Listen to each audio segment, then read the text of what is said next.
Hi everyone, Leah the Sexuality Educator here, and thank you for joining my kitchen talk where I'll be talking about important topics related to sexuality and sexual health. And today's topic is about domestic violence. So before I dive in, trigger warning, some of the statistics I'm going to share with you are hard. And the topic we're talking about is a hard one in itself. But I decided to talk about domestic violence because October is Domestic Violence Awareness Month. And besides my work as a sexuality educator, I also work for Domestic Violence Agency, working with survivors of domestic violence and human trafficking. So know that, sadly, domestic violence is a real issue. And statistics tells us that 1 in 3 women and 1 in 7 men are impacted by domestic violence. And domestic violence doesn't just impact the survivor, but it also can impact their children. It can have lasting effects. Children that witness or experience domestic violence in their homes are not just at risk for ACEs or adverse childhood experiences, but the likelihood of them being in an abusive relationship or becoming an abuser themselves increases. Statistics tell us nationally, over 10 million adults just in the United States experience domestic violence. Oftentimes, victims get blamed and people wonder, why do they stay? And the reasons for staying vary. It can be for the protection of their own children, the protection of themselves, because leaving a domestic violence relationship is hard. In fact, separation is one of the most dangerous times for a victim.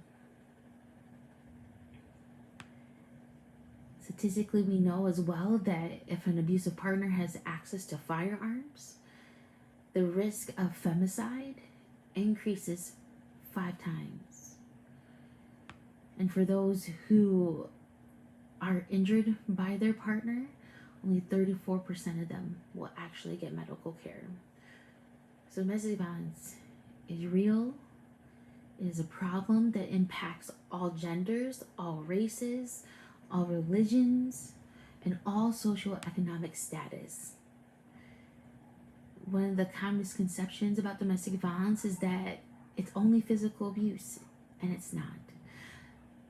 Domestic violence is a pattern of abusive behaviors that are used to try to exert power and control over someone's intimate partner. Domestic violence can impact the survivor, but it can also impact their children and their family members. Some of the behaviors are gaslighting.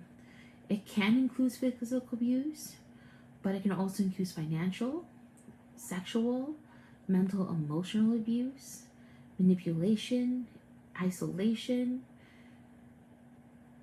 There's different coercive tactics that perpetrators of violence can use to exert that control over the person. And it's a cycle.